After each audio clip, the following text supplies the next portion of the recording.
साथियों, वंदे मातरम। पिछले 3-4 दिनों से जो बहस चल रही थी, उस बहस में बहुत सारी बातें आपको समझ में आई होंगी और मैं सबका धन्यवाद करना चाहूँगा कि इस बहाने आप लोगों से संवाद करने का मौका मिला और संवाद शुरू करने का एक रास्ता भी मिला। ट्रेडमार्क के विषय को लेकर मैंने 2 व्याख्यानों में आपको समझाने की कोशिश की है, 2 संवादों में आपको समझाने की कोशिश की है कि वह किस तरह से काम करेगा, और थोड़ा सा और समझाने की कोशिश मैं आज आपको करूँगा। सबसे पहले तो इस पूरे विषय पर देश भर में जो भी हलचल चली, उस हलचल में जिन लोगों ने सेवाग्राम का समर्थन किया है उनका मैं धन्यवाद करता हूं और उनसे अपील करता हूं कि सेवाग्राम का समर्थन करने के बाद आपके कंधों पर और बड़ी जवाबदारी आ गई है। ये समर्थन सिर्फ प्रदीप दीक्षित का नहीं है, ये समर्थन पूरे काम का है, पूरी जिम्मेदारी का समर्थन है। इसलिए आपको इस जिम्मेदारी में कूदना पड़ेगा और इस काम को आगे लगातार बढ़ाना पड़ेगा। जिन लोगों ने विरोध किया है वो भी हमारे ही लोग हैं, वो कोई बाहर के लोग नहीं हैं। उन्होंने अज्ञानता के वश में या डर की वजह से, या तो अज्ञानता है कि ट्रेडमार्क कैसे काम करेगा, क्या काम करेगा, या डर के मारे कि हमारे जो प्रचार प्रसार के माध्यम हैं वह बंद ना हो जाएं। इन 2 डर की वजह से जिन्होंने विरोध किया है, तो हम उनको पूरी तरह से समझाने की कोशिश करेंगे, पूरी तरह से उनको कन्विंस करने की कोशिश करेंगे कि हम जो करने जा रहे हैं वो एक बड़ी दिशा और एक बड़ी लाइन लेंथ का काम है, तो शायद उनका विरोध भी कम होगा। लेकिन जिन्होंने द्वेषवश विरोध किया है या जिन्होंने लालच में आकर विरोध किया है, उसका तो हम कुछ नहीं कर सकते, उसको हम जिंदगी में कभी नहीं समझा सकते कि हम क्या करने जा रहे हैं। इसलिए जिन्होंने ईमानदारी से विरोध किया, अज्ञानता में विरोध किया, एक नैतिकता के नाम पर विरोध किया है, हम सब उनको प्यार के साथ समझाने की कोशिश करेंगे और ये विश्वास दिलाने की कोशिश करेंगे कि जो भी हम आगे करने जा रहे हैं ये सिर्फ और सिर्फ राजीव भाई के लिए है, किसी के लिए नहीं है। हमारी जो 2 रणनीति हैं, वो बहुत सारे लोगों ने फेसबुक के ऊपर गालियां भी दी हैं, बहुत सारे लोगों ने अपशब्द भी कहे हैं। तो अपशब्द और गालियों का जवाब तो हम अपशब्द और गालियों से नहीं देंगे, ये हमारा संकल्प है। और हम सेवाग्राम में बैठे हैं, गांधी विनोबा की ज़मीन पर बैठे हैं। हमारा तो सिद्धांत है कि गाली का जवाब गाली नहीं होता है, अपशब्द का जवाब अपशब्द नहीं होता है। आप कितने भी अपशब्द बोलिए, कितना भी गालियां दीजिए, हम तो हमारा काम करेंगे और करके दिखाएंगे। हाँ, गाली और अपशब्द देने वालों को बहुत नज़दीक नहीं रखना चाहिए, ये ज़रूर। तुलसीदास जी ने कहा, निंदक नियरे राखिए। निंदकों को नियरे तो रखना, लेकिन कितना नज़दीक रखना है ये तय करने का अधिकार हमारा है। आलोचक होने चाहिए, लेकिन आलोचकों को कितना नज़दीक रखना है ये अधिकार तो हमारा है। जो टीम होती है उसमें निंदक नहीं होते हैं, निंदक हमेशा बाहर होते हैं। जो आलोचक होते हैं वो हमेशा बाहर होते हैं। टीम में तो एक मत से काम करने की भावना वाले लोग होते हैं। अगर एक मत से काम करने वाली भावना वाले लोग नहीं हैं तो कृपया करके उनको टीम में जोड़ना बहुत मुश्किल होता है। इसलिए हम हमारे जो पूरे विज़न में शामिल होना चाहेंगे उनको ही जोड़ना चाहेंगे। जो विज़न में जिनको अपनी अपनी दुकानें चलानी है, अपने अपने संगठन चलाने हैं, अपना अपना व्यापार चलाना है, या अपना गुरुवई चलानी है, जो गुरु बन गए हैं उनको अपनी गुरुवई चलानी है, हमें उससे कोई लेना देना नहीं है। हम तो सिर्फ और सिर्फ राजीव भाई को गुरु मानकर काम करते हैं और उन्हीं के नेतृत्व में काम करेंगे। ट्रेडमार्क को लेकर जो आगे की योजनाएं हैं हमारी, हम उनको इस रूप में छोटी सी छोटी बातें, 2 बातें 1-2 आपके साथ शेयर करना चाहता हूं कि ये जो पूरा ट्रेडमार्क है राजीव भाई का, मैंने कल भी आपको व्याख्यान में बताया था कि राजीव भाई स्वदेशी के ब्रांड एम्बेसडर हैं और रहेंगे, कोई उनको उससे नहीं हटा सकता। अब वो अगर स्वदेशी के ब्रांड एम्बेसडर हैं तो उनका ट्रेडमार्क किस तरह से काम करेगा। हमारा पूरा उद्देश्य ये है कि जितना भी आप जानते हैं व्यापार में दो तरह की लाइन लेंथ होती हैं, दो तरह के लोग होते हैं। एक तो संगठित क्षेत्र है व्यापार का और दूसरा असंगठित क्षेत्र है। एक ऑर्गेनाइज सेक्टर है, एक अनऑर्गेनाइज सेक्टर है। तो हम जितना भी अनऑर्गेनाइज सेक्टर है उसको भी जोड़ने की कोशिश करेंगे और जो ऑर्गेनाइज सेक्टर है उसको भी जोड़ने की कोशिश करेंगे। स्वदेशी के दो पक्ष होंगे, एक ऑर्गेनाइज सेक्टर से आएगा, एक अनऑर्गेनाइज सेक्टर से आएगा। तो राजीव भाई का जो ब्रांड है वो पहले अनऑर्गेनाइज सेक्टर पर काम करेगा। ऑर्गेनाइज जैसे अगर पूरे देश भर में तेल की घानी, कच्चे तेल की घानी, राजीव भाई के व्याख्यान को सुन के कम से कम 40-50 लोगों ने कच्ची घानी का तेल बनाने वाली मशीनें लगाई हैं जिनको मैं जानता हूं, लेकिन उनके पास कोई मार्केट नहीं है, उनके पास कोई व्यापार नहीं है, उनके पास कोई स्टैंडर्डाइजेशन नहीं है, उनके पास कोई लैब नहीं है। हमने सबसे पहले सेवाग्राम में लैब बनाने की सोचा है। पिछले 2 महीने पहले हमने 1.5 लाख रुपए के इंस्ट्रूमेंट मंगाए हैं जिनसे हम तेल के लिए परीक्षण की एक लैब बना रहे हैं और इस लैब के आधार पर हम पूरे देश भर में जितने भी इस तरह के लोग जुड़े हैं उनकी लैब टेस्टिंग, उनका क्वालिटी कंट्रोल, उनके सैंपल्स इकट्ठे करना, सैंपल्स की कैटेगरी बनाना, तेल कितने समय तक वायबल हो रहा है, कितने समय तक नहीं हो रहा है, कितना कानून उसमें लागू होगा और कितने पीरियड तक उसको हम बाज़ार में बिक्री कर सकते हैं। ये सारी चीज़ें उस काम के तहत चालू करेंगे। एक छोटा सा 50,000 रुपये, 1 लाख रुपए की घानी लगाने वाला व्यक्ति 1.5, 2 लाख रुपए की लैब लगा के, 5 लाख रुपए की लैब लगा के तो काम नहीं कर सकता। लेकिन तेल के व्यापार में लैब ज़रूरी है। आप तेल का लाइसेंस लेने जाएंगे या तेल को सही ढंग से बाज़ार में या तेल की लेबलिंग करने जाएंगे तो आपके पास लैब होना ज़रूरी है। इसलिए हमने यहाँ पर एक सेंट्रलाइज लैब बनाई है और हमारा सबसे पहला उपक्रम होगा कि जितने भी घानी का तेल बनाने वाले लोग हैं, आज 10, 20, 50 होंगे, कल 100, 200, 500 भी होंगे। इन सभी लोगों को इस ब्रांड के तहत हम इकट्ठा करेंगे, इनकी लेबलिंग कराएंगे, इनका क्वालिटी कंट्रोल कराएंगे और बाज़ार में उपलब्ध होने के लिए रास्ता खोलेंगे। इसका पूरा एक मैकेनिज़्म बनेगा, इसका पूरा एक स्ट्रक्चर बनेगा कि किस तरह से काम होगा और वो काम धीरे धीरे करके पूरे देश भर में फैलाएंगे। दूसरा उद्देश्य हमारा है, दूसरी जो पाइपलाइन है वो ये है कि हम जो गुड़ का क्षेत्र है, जो पूरा का पूरा अनऑर्गेनाइज्ड लेबर से भरा पड़ा है, जिसमें किसी के पास FSSAI लाइसेंस भी नहीं है, किसी के पास क्वालिटी कंट्रोल का सिस्टम भी नहीं है, किसी के पास सफाई का जिस तरह के नियम कायदे कानून होते हैं, सरकार इसको कच्चा गुड़ मानती है जो पशुओं के लिए खाद्य रूप में बनाया जाता है सरकार के कानून के हिसाब से। पशुओं के लिए इसलिए उसकी कोई लेबलिंग नहीं हो सकती है। हम कोशिश करेंगे कि इस तरह के हज़ारों जो मैन्युफैक्चरर्स हैं उनके पास अगर कोई एक सिस्टम बन सके।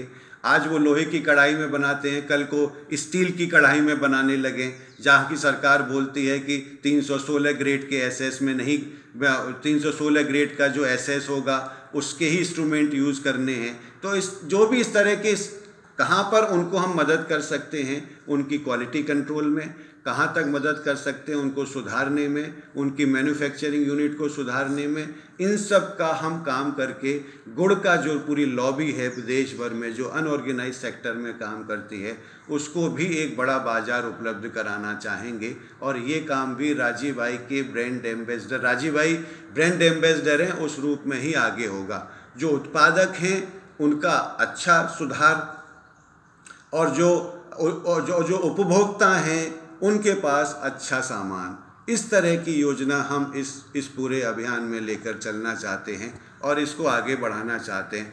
बाघभट्ट आप सब ने देखा होगा, एक छोटा सा ब्रांड हमने शुरू किया है, एक छोटा सा हमने अभियान शुरू किया है और हमारी कल्पना है कि हम पूरे देश भर में जितने भी ज़िले हैं सभी ज़िलों में हम बाघभट्ट के स्टोर्स खोलें, सभी ज़िलों में हम डिस्ट्रीब्यूटर बनाएं, सभी ज़िलों में हम सुपर स्टॉकिस्ट बनाएं, ताकि अगर हमारे पास एक तंत्र बन जाता है, हमारे पास एक आधार बन जाता है, तो उस आधार में हम ऐसे हज़ारों अनऑर्गेनाइज्ड लेबर के लोगों को, अनऑर्गेनाइज्ड सेक्टर के सामानों को हमारी तो कल्पना है कि अगर हमारा बाघभट्ट 1000-2000 करोड़ का ब्रांड बनता है तो उसमें 50% ब्रांड हमारा अनऑर्गेनाइज सेक्टर से आएगा। 50% हमारा सामान या 50% हमारी बिक्री ग्रामोद्योगों के माध्यम से होनी चाहिए, ग्रामोद्योग को ऊपर उठाकर होनी चाहिए। ऐसे ग्रामोद्योगी संगठनों के साथ टाई अप करना, KVIC के साथ टाई अप करना, और जो इस तरह के हजारों, जिन ऐसी लिस्ट है मेरे पास, हजारों ग्रामोद्योगी संस्थान की हैं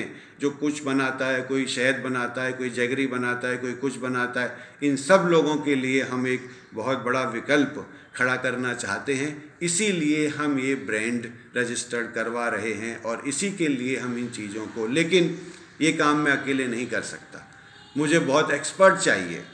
सेवाग्राम को एक्सपर्ट चाहिए, ऐसे एक्सपर्ट चाहिए जो टेक्निकल फील्ड में भी मदद करते हों, क्वालिटी कंट्रोल में भी मदद करते हों। ऐसी लैब हमको बनानी पड़ेगी जहां हम क्वालिटी कंट्रोल का, हमारी खुद की लैब होंगी, हम क्वालिटी कंट्रोल को लेकर चलना चाहें, या पूरे के पूरे अनऑर्गेनाइज्ड सेक्टर को, अनऑर्गेनाइज्ड व्यापार को कैसे हम, अगर भारत का व्यापार 100 रुपये का है तो उसमें हम क्या 20 रुपये का व्यापार अनऑर्गेनाइज सेक्टर से, ग्रामोद्योग से, ग्रामों से, या नए रोजगार पैदा करके नहीं ला सकते? बिल्कुल ला सकते।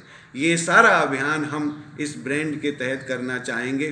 ठीक है, बहुत सारे लोगों की बात समझ में नहीं आती, उन्होंने विरोध किया है अपने तरीके से, उनके मन में डर होगा, उनके मन में भय होगा। हम पूरी कोशिश करेंगे उनका डर और भय निकालने की, लेकिन जिनको नहीं समझना है उनके लिए हम कुछ नहीं कर सकते। जिनको नहीं जानना है या नहीं जुड़ना है उनके लिए हम कुछ नहीं कर सकते। हम तो एक ईमानदार कोशिश करना चाहेंगे, एक ईमानदार प्रयास करना चाहेंगे कि हम राजीव भाई के सिद्धांतों को, राजीव भाई के बातों को अगर हम इम्प्लीमेंट करके या उसके आधार पर एक कोई बड़ा स्ट्रक्चर हम बना सकें।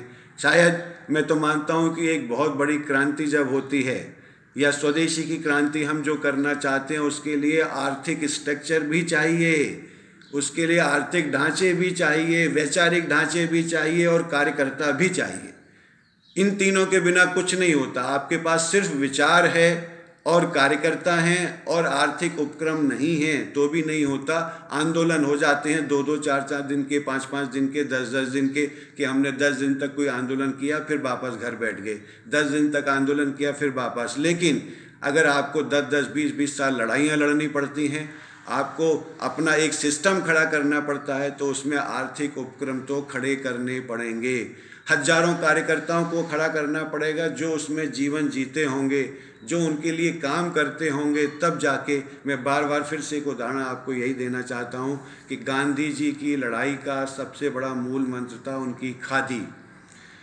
खादी के माध्यम से उन्होंने लाखों लोगों को खड़ा किया हुआ था गांव-गांव में। जब चरखा काटना होता था तो वो चरखा काटते थे, जब लड़ाई लड़नी होती थी तो लड़ाई भी लड़ते थे। हमारे स्वदेशी आंदोलन में अगर हमने ऐसे लोगों को नहीं जोड़ा जो लंबे समय तक काम करने के लिए तैयार हों, तो ये लड़ाई लंबी नहीं चलेगी और ना हम चला सकते हैं। हमको कार्यकर्ताओं को जोड़ना है, उनके विचार को परिपक्व बनाना है, तो उनको जोड़ने तक, लंबे समय तक लड़ाई लड़ने के लिए उनको खड़ा करना पड़ेगा। अगर हमको राजनीतिक लड़ाई भी लड़नी है तो कार्यकर्ता इसी में से आएंगे, कोई रेडीमेड कार्यकर्ता नहीं आ जाएंगे। आपको अगर राजनीतिक दल बनाना है तो कोई रेडीमेड नेता नहीं आ जाएंगे कि आपने बाजार से रेडीमेड नेता उठा लिए। आप ये जो कार्यकर्ता तैयार करेंगे 5 साल में, 10 साल में, जो राजीव भाई का विजन लेकर काम करते होंगे, यही आपकी राजनीतिक लड़ाई लड़ेंगे, कोई रेडीमेड नेता नहीं लड़ेंगे। इसलिए इन सारी योजनाओं को हम बहुत अच्छे लेवल पर काम करना चाहते हैं। देश भर में जितने भी ज़िले हैं उन ज़िलों में हम डिस्ट्रीब्यूटर बना रहे हैं, एसएस बना रहे हैं।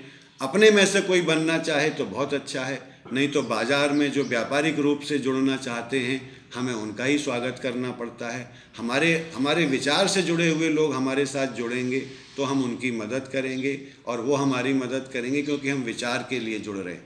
लेकिन जो व्यवसाय के लिए जुड़ेगा वो पहले व्यवसाय देखता है। लेकिन पहले अगर हम जुड़ते हैं आपस में तो बहुत अच्छा है, नहीं तो फिर जो आगे के रास्ते खुले होते हैं वो हमें देखने ही पड़ते हैं। तो इसलिए हम एक इतना बड़ा प्लेटफॉर्म बनाना चाहते हैं कि उस प्लेटफॉर्म में हम सब लोगों को धीरे धीरे धीरे धीरे करके समाहित करने का काम कर सकें। लेकिन शुरुआत कच्ची घानी के तेल से और गुड़ से होने वाली है। कच्ची घानी का तेल और गुड़ पूरे देश भर में जितने भी मैन्युफैक्चरर हैं उनको संगठित करके राजीव भाई की फेस वैल्यू पर, राजीव भाई के ब्रांड एम्बेसडर्स के नेतृत्व में उनको हमें पूरे देश भर में फैलाना है और उनको आगे लाना है। ये काम हम इस माध्यम से करना चाहते हैं। आप सब इस काम में हमारी मदद करेंगे, हमें उम्मीद है। इसमें मेरा कोई व्यक्तिगत रोल नहीं है, सिर्फ मैं तो एक दिशा निर्देशित करके या दिशा की तरफ खोल के, और कैपेबल टीम, अगर कोई सिपाही है तो सिपाही का काम करता है, वो सेनापति का काम नहीं करता। जो सेनापति है वो सेनापति का काम करता है, सिपाही का नहीं करता। जिसको क्वालिटी कंट्रोल में लगना है क्वालिटी कंट्रोल में लगेंगे, जिसको बाज़ार में लगना है जो बाज़ार में लगेगा, जिसको मार्केटिंग में लगना है वो मार्केटिंग में लगेगा, जिसको पूंजी लगानी है वो पूंजी लगाएगा, जिसको जो करना है, जिसकी जो स्किल होगी वो स्किल इसमें हम साथ में लेंगे। और पूरे देश भर में सिर्फ और सिर्फ राजीव भाई के लिए ये एक बड़ा अभियान हम खड़ा करना चाहते हैं, ताकि 20 साल बाद हम स्वदेशी की सरकार देख सकें। हमारा लक्ष्य आज नहीं है, हमारा लक्ष्य 20 साल बाद है कि क्या इस देश में स्वदेशी की सरकार बनेगी। अगर कोई पार्टी स्वदेशी की सरकार बना सकता है तो बनाए, नहीं तो हम भी बनाएंगे, हम बनाएंगे, हम वो प्रयोग करके देखेंगे। इसलिए हम बहुत आगे की रणनीति को प्लान करके चलना चाहते हैं। हम अगर एक बहुत बड़ा प्लेटफॉर्म, स्वदेशी का प्लेटफॉर्म, स्वदेशी व्यवस्थाओं को बदलने का प्लेटफॉर्म अगर हम खड़ा नहीं करेंगे तो राजीव भाई सिर्फ एक विचार के रूप में रह जाएंगे, हम उनको इम्प्लीमेंट नहीं कर पाएंगे। ये सारा अभियान एक इम्प्लीमेंटेशन का है, एक तरीके से काम करने का है। उस तरीके को हम ईजाद करना चाहते हैं। इसलिए किसी को भी भय में आने की ज़रूरत नहीं है, किसी को भी डरने की ज़रूरत नहीं है। जो है अच्छा, ईश्वर हम सब की मदद करेगा, राजीव भाई मदद करेंगे। आप सब जुड़ें हमसे। हमारे सेवाग्राम वर्धा के मोबाइल नंबर पूरे देश भर में फैले हुए हैं, हमारे ईमेल जो जुड़े हुए हैं वो पूरे देश भर में फैले हुए हैं। आप वेबसाइट से जुड़े हुए हैं, आप सीधे सेवाग्राम से जुड़िए, बीच में आने वाले बिचौलियों से मत जुड़िए। बहुत सारे लोग बीच में आ जाते हैं। होता क्या है, भगवान और भक्त के बीच में पुजारी बैठ जाता है। भक्त जो है सीधे भगवान से मिलना चाहता है, लेकिन पुजारी बीच में आता है कि बिना मुझे दक्षिणा दिए मैं आपको भगवान तक नहीं जाने दूंगा। इसलिए कृपया करके जो बीच में आने वाले पुजारी हैं उनसे हमको कोई बहुत ज़्यादा लाग लपेट नहीं रखनी है। हमें तो सीधे भगवान के पास जाना है, सीधे राजीव भाई के पास जाना है, सीधे राजीव भाई की योजनाओं में शामिल होना है।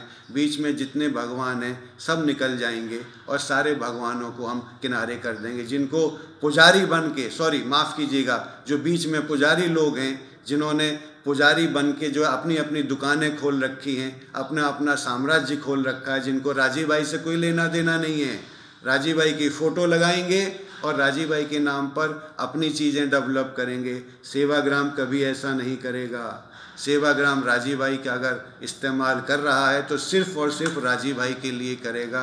ये मैं आपको विश्वास दिला सकता हूँ और ये मैं आपको कमिटमेंट कर सकता हूँ। लेकिन राजीव भाई के नाम पर जो भी काम करना चाहते हैं, रचनात्मक काम करना चाहते हैं, व्यापारिक काम करना चाहते हैं, जिस और संगठनात्मक काम करना चाहते हैं, जैसा भी, सबका स्वागत है।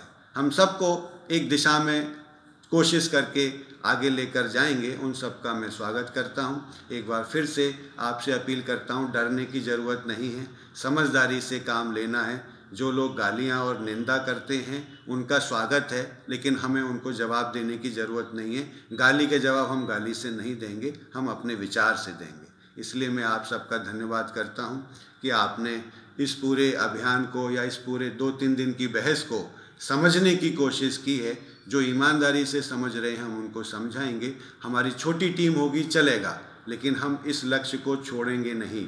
हमारे छोटे से लोग होंगे, चलेगा, लेकिन हम इस लक्ष्य को छोड़ने वाले नहीं हैं। हम इस लक्ष्य को हासिल करेंगे और करके रहेंगे। मेरे जीवन का उद्देश्य तो यही है कि अगले 20-25 साल हम इस लड़ाई के लिए तैयारी कर रहे हैं। उसमें बहुत सारे इशू निकलेंगे, बहुत सारे विषय निकलेंगे, वो सब साथ में लेते हुए चलेंगे।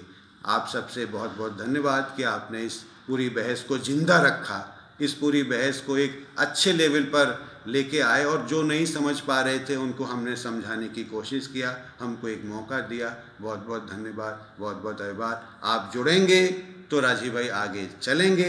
हम नहीं जुड़ेंगे, नहीं और बिखर के काम चलेंगे तो अपनी अपनी दुकानें चलेंगी, हम राजीव भाई को एक दिशा में नहीं ले जा सकते। आपका बहुत बहुत धन्यवाद, बहुत बहुत आभार। सेवाग्राम का सारा संपर्क ऑनलाइन उपलब्ध है, आप सीधे सेवाग्राम से संपर्क करिए, सीधे सेवाग्राम से बात करिए और सेवाग्राम से जुड़िए।